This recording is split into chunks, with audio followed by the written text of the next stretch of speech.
a edad temprana, estamos hablando de 17 años, 18 años, ¿ya? Esta es una cromosomopatía más frecuente y es la mejor estudiada, es la mejor conocida. Se llama también a la trisomía 21 síndrome de Down.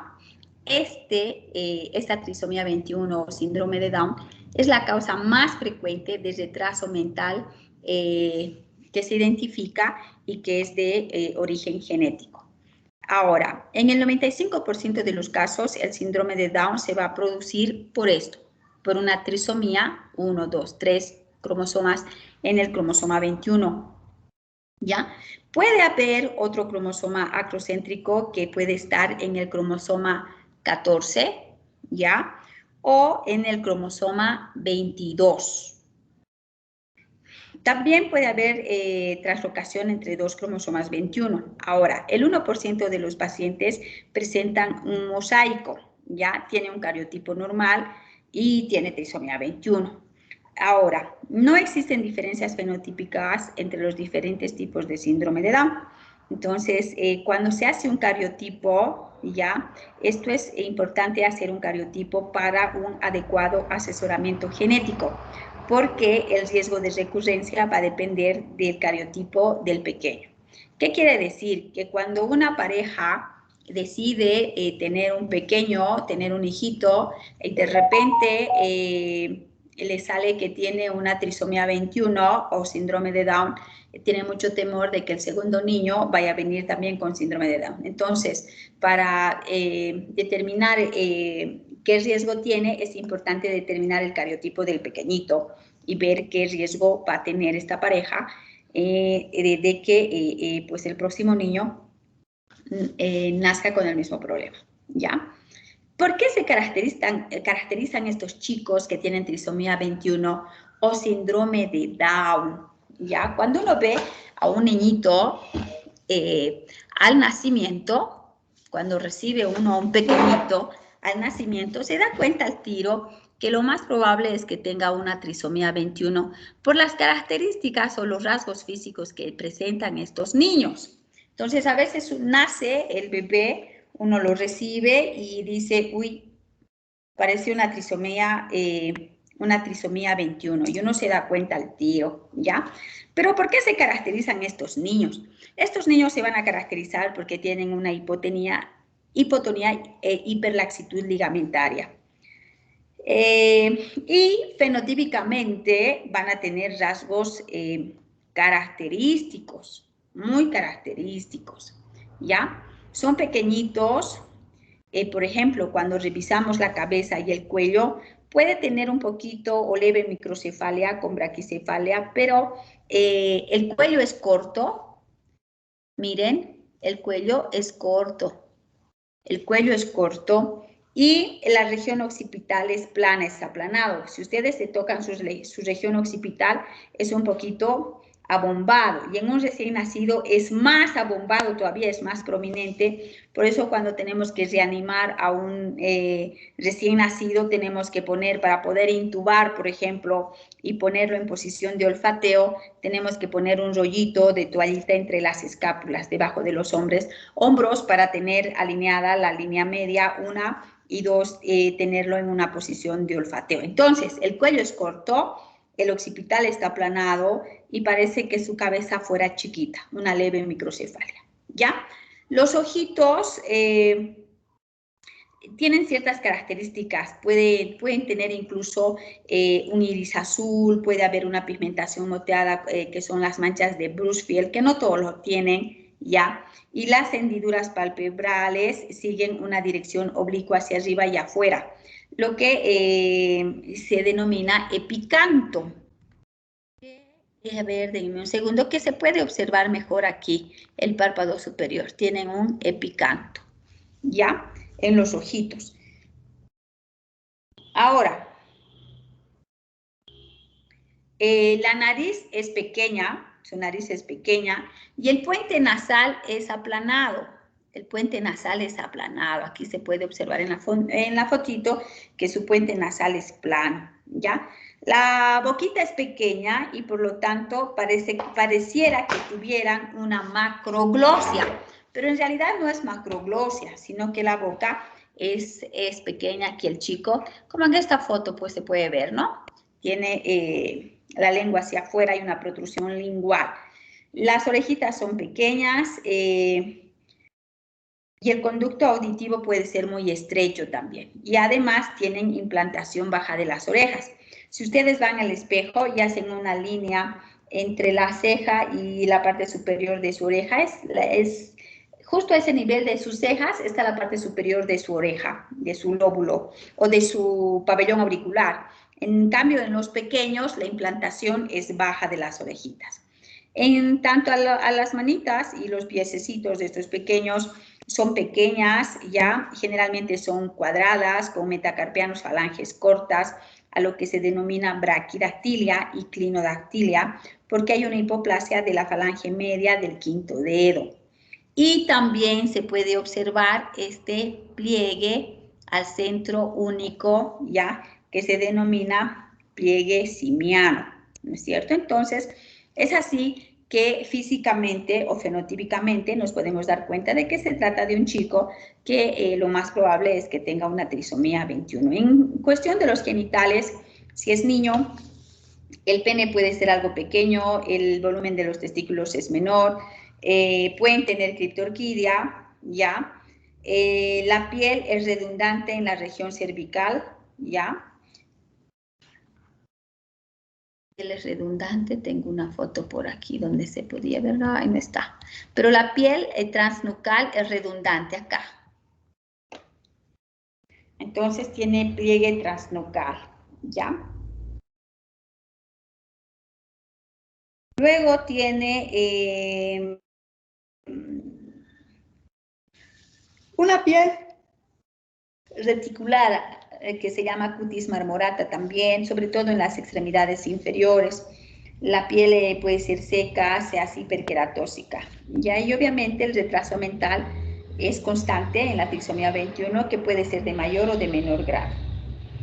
Entonces, ¿cómo hacemos diagnóstico de un chico que tiene trisomía 21? ¿Cómo podemos decir este chico tiene una trisomía 21? Entonces, es importante ver las características fenotípicas, o sea, el examen físico, tienen epicanto, tienen aplanada el puente nasal, tienen hipertelorismo también, separación de ambos ojos, tienen implantación baja de las orejas.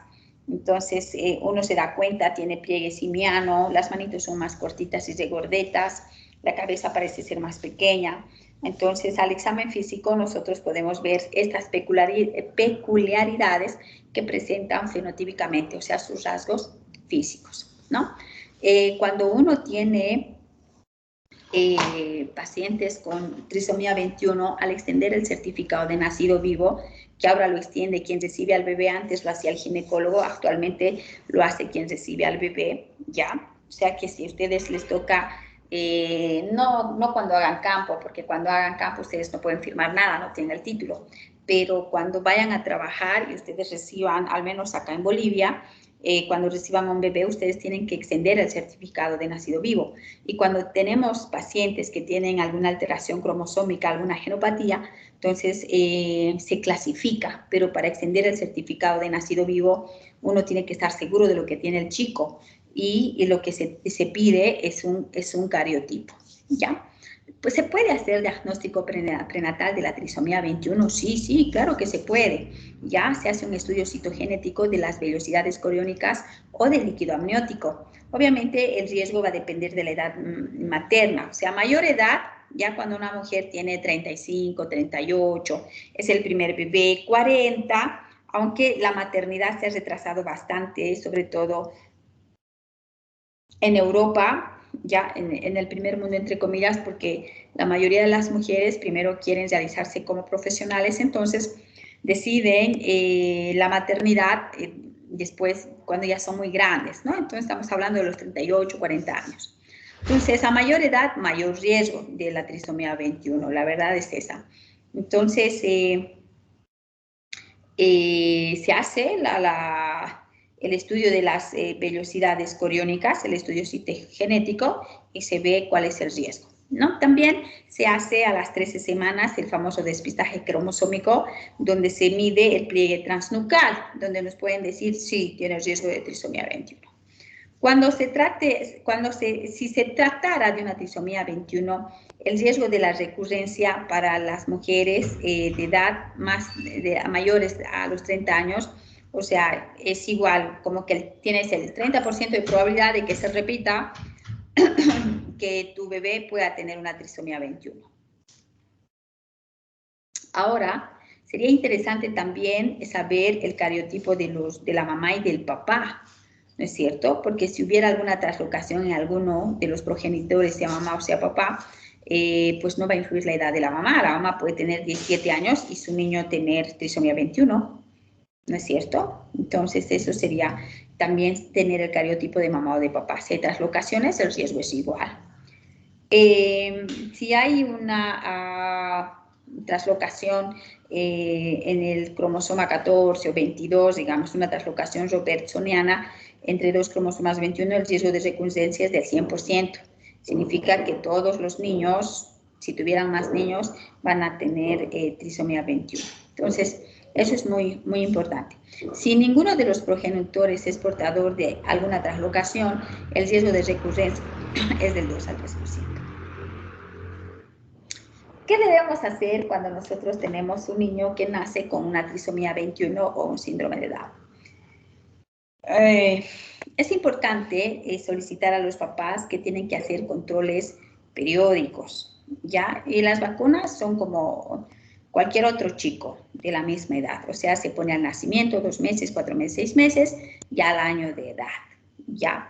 Pero es importante decirle a los papás, como ellos tienen hipotonía, tienen hiperlaxitud ligamentaria, son chicos que tienen que hacer seguimiento incluso por fisioterapia, para que estos chicos tengan un desarrollo psicomotor a la par de cualquier otro chico, ¿ya? Entonces, puede haber retraso pondoestatural.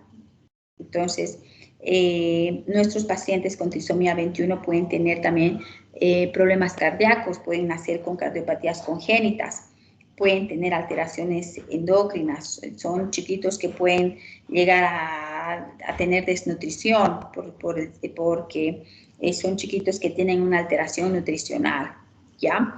Entonces, cuando nosotros tenemos un chico que tiene trisomía 21, este chico con trisomía 21 puede tener otras malformaciones congénitas, pueden tener cardiopatías, pueden tener malformaciones anorrectales, son pacientitos que pueden tener problemas renales, problemas vertebrales.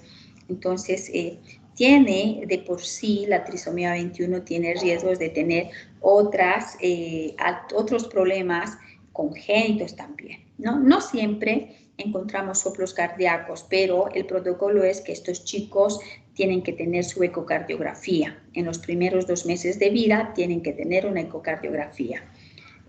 Luego, si hubiera algún problema de cardiopatía congénita, es importante, no se olviden que las cardiopatías congénitas tienen un riesgo de endocarditis bacteriana, sobre todo si los chicos cuando sean más grandes, obviamente, tengan algún control dental, etcétera, curación, o sea, tienen riesgo, ¿no? Entonces, eso es importante. No nos debemos olvidar tampoco de que los chicos que hacen cardiopatías congénitas pueden desarrollar una hipertensión pulmonar, ya, sobre todo si hay una CIB o un canal atrioventricular, que son las cardiopatías congénitas más frecuentes en los chicos que tienen trisomía 21.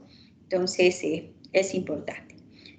Si el pequeño no tiene una cardiopatía congénita de base, tiene trisomía 21, tendría que hacerse una ecocardiografía entre los 18 y los 20 años para descartar algún problema valvular, ¿ya? Más del 50% de los chicos con trisomía 21 pueden tener problemas oculares y auditivos, sobre todo el estrabismo, la miopía, la hipermetropía, las cataratas son frecuentes en los chicos con trisomía 21, pueden nacer con cataratas congénitas. Entonces hay que estar atentos a los problemas oculares de este pequeñito. También es importante hacer controles por parte de oftalmología, ¿no? Por el nistagmus, el estrabismo.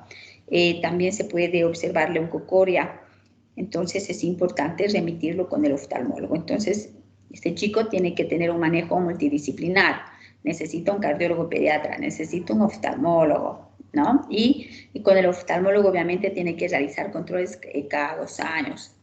Puede haber datos de hipoacusia, también los chicos con trisomía 21 pueden tener hipoacusia. Entre el nacimiento y los 6 meses se deben de hacer los potenciales evocados auditivos. Y obviamente se debe de hacer una revisión audiológica anual hasta los 3 años y luego cada 2 años, ¿no? Entonces, para ver la hipoacusia cómo está, porque ustedes saben que un chico que no escucha, que es sordo, no habla. Entonces, ¿cómo aprende a hablar un niño? Porque repite lo que escucha, repite. Pero si tiene hipoacusia no va a poder aprender a hablar. Estos pequeños también pueden hacer apneas obstructivas del sueño, ¿ya? Generalmente se manifiesta porque roncan, tienen posturas inusuales al dormir, tienen fatigabilidad. En el día están fatigados pues porque no duermen bien. Son chicos que tienen enuresis, cambios del carácter, ¿no? Entonces, ahí nos podemos dar cuenta de que podría estar con una apnea obstructiva del sueño. Y eso se debe sobre todo porque no se olviden que son chicos que tienen hipotonía, ¿no? ¿Y cómo vamos a hacer el diagnóstico de una apnea obstructiva? Con una polisomnografía. Muy bien, ¿qué más? Del 10 al 12% de estos pequeñitos pueden tener malformaciones intestinales, es lo que les había mencionado anteriormente, pueden tener atresia del duodeno, malformación anorrectal, pueden tener enfermedad de Hirschsprung. Estas son las más frecuentes. Entonces, un paciente que empieza con vómitos y no tiene deposiciones en los primeros días de vida, ya nos orientan en que puede ser un Hirschsprung o puede ser una malformación anorrectal. Luego, son chicos que se estreñen bastante, son constipados por el tono muscular que tienen, entonces no responden bien al tratamiento dietético ni a los laxantes. Si no responden, debemos pensar en Hirschsprung. No debemos olvidarnos también que el estreñimiento es un signo de hipotiroidismo, por lo tanto nuestros chicos con síndrome de Down también son chicos que pueden hacer hipotiroidismo, tienen riesgo de desarrollar celiaquía. Son chicos que debemos de cuidarlos bastantes y tienen que hacer seguimiento por fisioterapia para el problema de la hiperlaxitud, la hipotonía, es muy importante. Entonces, estos pacientes tienen que ser vistos por cardiología, tienen que ser vistos por el oftalmólogo. Hay que tener mucho cuidado cuando tenemos un niño que nace con trisomía 21, es importante ver si no tiene malformación anorrectal, hay que ver si el anito está perforado, hay que auscultar bien corazón, si no podemos bien el día del nacimiento al día siguiente, se debe de realizar ecocardiografías, si tiene malformación anorrectal se tiene que hacer se hace radiografías para ver si además no tiene hemivértebras, si no tiene malformaciones renales, si no tiene malformaciones vertebrales. Entonces es importante, estos chicos necesitan incluso ecografías para ver cómo están esos riñoncitos. Eso es muy, muy importante. No se olviden que las vacunas son iguales para la edad, no es que, a menos que sea un prematuro, digamos, ¿no? Pero bueno, son chicos que depende de la estimulación precoz que reciban, son chicos que se pueden insertar a la vida social, hay algunos que son agresivos, algunos que no, y la esperanza de vida pues actualmente ha aumentado en los últimos años, sobre todo si no hay cardiopatía, ya pueden llegar hasta la 6ª década de la vida. Entonces, tienen una buena sobrevida los pequeños. Hay un problema asociado al síndrome de Down. Son chicos que en los primeros años de vida tienen mucha bronquitis, tienen neumonías, tienen resfríos, gripes, sinusitis, otitis. Tienen mucho estos problemas, ¿no? Porque son chicos que su inmunidad, su sistema inmunológico desde ya está comprometido. Y también estos chiquillos al nacimiento, ya, o cuando son neonatos, Si están en neonatología, se les pide un laboratorio, hacen hasta reacción leucemoidea, ¿no? Y también tienen más riesgo de hacer leucemias. La verdad es esa, que tienen el tener síndrome de Down es un riesgo para desarrollar una leucemia. Doctora. ¿Sí? Doctora, no se está cambiando las diapositivas. Algo pasa con mi computadora que no quiere, pero las voy a pasar para la próxima clase. Se los envío o las paso. Algo está Está pasando. bien, doctora.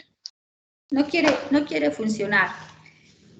Pero bueno, eso con lo que es la trisomía 21. Les paso las diapos. Como no está dando el síndrome de Turner, vamos a pasar la próxima clase. Repasen, por favor. Es importante que ustedes diagnostiquen una trisomía 21 y síndrome de Down.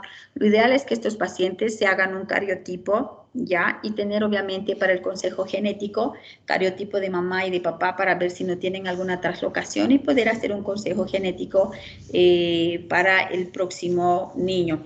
No se olviden que estos pequeñitos pueden ser portadores de cardiopatías congénitas, pueden tener malformaciones congénitas como atresia de esófago, malformación anorrectal, hemivértebras, problemas renales.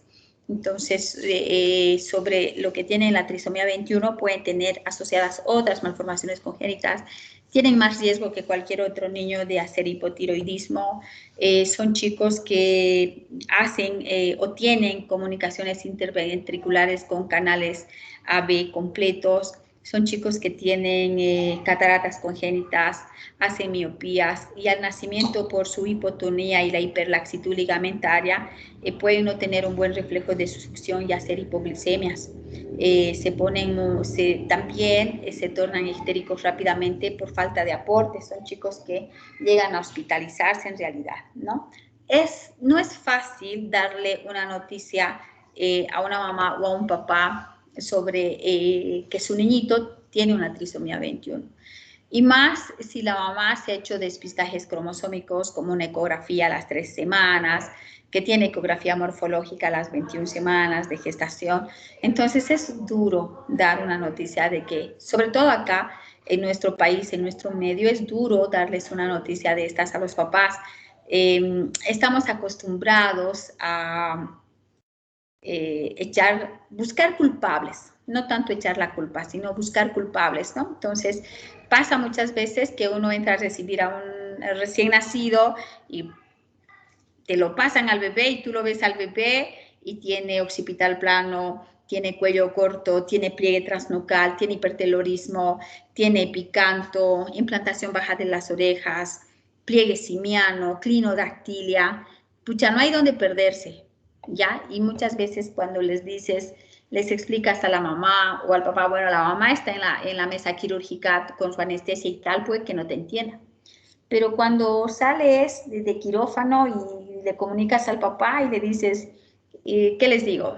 Felicidades, es una linda niña o es un lindo niño, buen peso, nació bastante bien, pero tiene rasgos de una trisomía 21, que también se conoce como síndrome de Down o es un síndrome de Down, pero necesitamos hacerle el cariotipo porque la única manera de confirmarlo es que se haga el examen, hay que hacerle un cariotipo.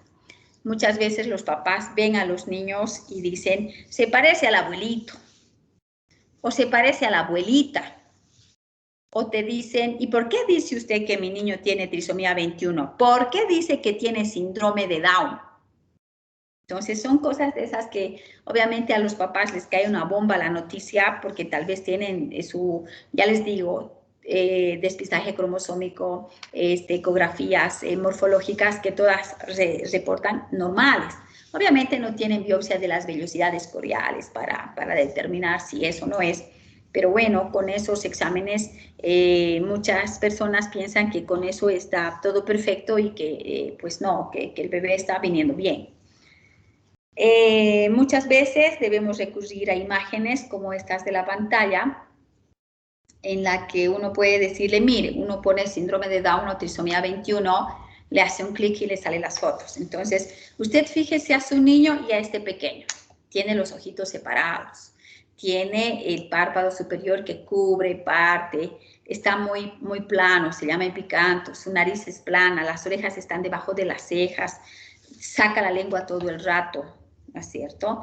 Aquí su nuca, esto es pelotita, de su niño es plano, de su niña es plana. Su manito, fíjese usted, quiero ver su pliegue, el pliegue de su mano. Entonces, si ustedes se fijan, los pliegues de su mano, puede haber hasta una M, diferentes formas, pero no hay un pliegue simiano, un pliegue que vaya desde una línea que vaya entre el pulgar y el índice y que atraviese toda la palma de la mano. Ese es un pliegue simiano, ¿no? O que tenga clinodactilia, el dedito, el meñique es más chico de lo habitual. Entonces, se le va mostrando las fotos para que el papá un poco se tranquilice, porque al final, pues tú no tienes la culpa, no fabricaste tú al bebé, no lo hiciste tú al bebé, ¿no es cierto? Pero muchos papás se frustran muy rápido y hay que saber manejar incluso esas. Hasta eso los médicos debemos de saber manejar hasta las frustraciones de los papás de nuestros pacientes. Y hay que saber manejarlo, entonces, porque a veces hay cada persona que te quiere, como si tú tuvieras la culpa de que el chico haya sido fabricado en una peta, asiento trasero encunetado, ¿no? Entonces, es medio complicado, pero hay que saber cómo demostrarles que lo que tú estás diciendo tenga el chico. Ahora, obviamente, la última palabra la tiene el cariotipo. Y estos niños se internan constantemente por problemas de bronquitis, hacen bronquiolitis, hacen neumonías y se complican muy rápido, porque como estos chicos tienen una CIB, su comunicación interauricular es amplia, hacen hipertensiones pulmonares, la hipertensión pulmonar no les ayuda para nada, se complican, son chicos que llegan a la terapia intensiva y pues tienen el riesgo de fallecer, ¿no? Entonces no nos olvidemos tampoco que estos chicos tienen más riesgo de hacer, que hay que descartar en estos chicos, cardiopatías congénitas, problemas oftalmológicos, hay que descartar que no tengan malformaciones digestivas, hay que descartar que estos chicos no tengan hipotiroidismo, hay que descartar en estos chicos que a la larga no hagan una leucemia, porque su factor de riesgo es que hagan leucemias linfoblásticas agudas. Entonces, y nada, hay que incentivar a los papás que igual es su hijo, igual lo tienen que creer, que obviamente hay que ayudarlo para en un futuro pueda valerse por sí solo, por sí mismo, ¿no? Porque pues nadie es eterno, los papás se van de este mundo y con quién queda el chico. Entonces hay que ayudarlos a que tienen que estudiar, pues y tienen que aprender un oficio, ¿no? Entonces cuando ustedes tengan un chico con una trisomía 21, no se olviden que tienen que hacerlo ver por cardiología, que tiene que tener una ecocardiografía y más si los pequeños tienen soplos, si clínicamente ustedes auscultan un soplo, entonces son chicos que tienen que ser vistos por el cardiólogo,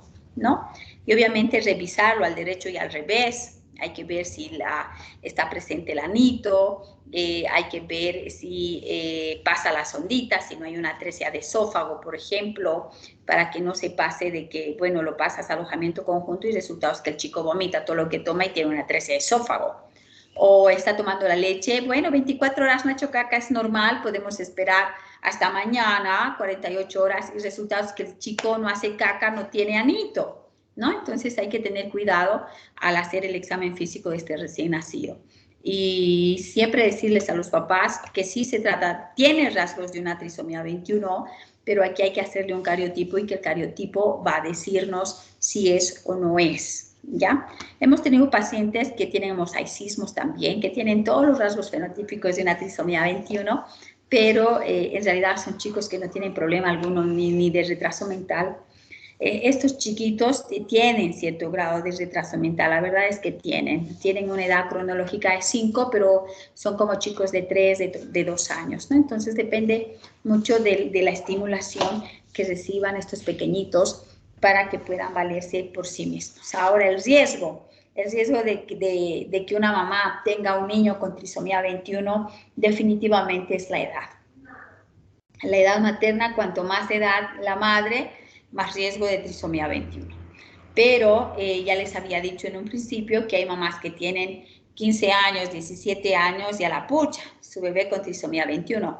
Pero ya sabemos por qué, porque probablemente la mamá tiene alguna traslocación en el cromosoma 14 o 22, más el papá que tiene traslocación justo en estos cromosomas también, se juntan estos y nace un chico con trisomía 21. Entonces esa es la razón de por qué una chica de 17 años, o sea, joven, puede tener un niño con trisomía 21. Entonces tendría que tener traslocación la mamá y el papá, y de esa manera este chico podría nacer con una trisomía 21. Muy bien, chicos, nos vemos la próxima clase. No sé qué ha pasado con mi computadora. Vamos a hablar de síndrome de Turner y vamos a hablar algo de colagenopatías. Vamos a hablar.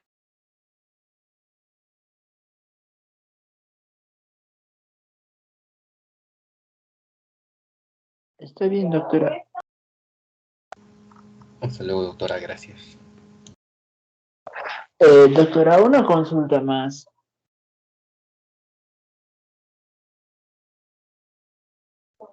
Doctora, ¿está ahí todavía?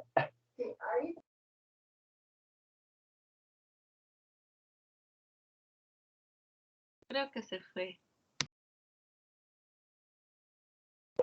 Fuerte.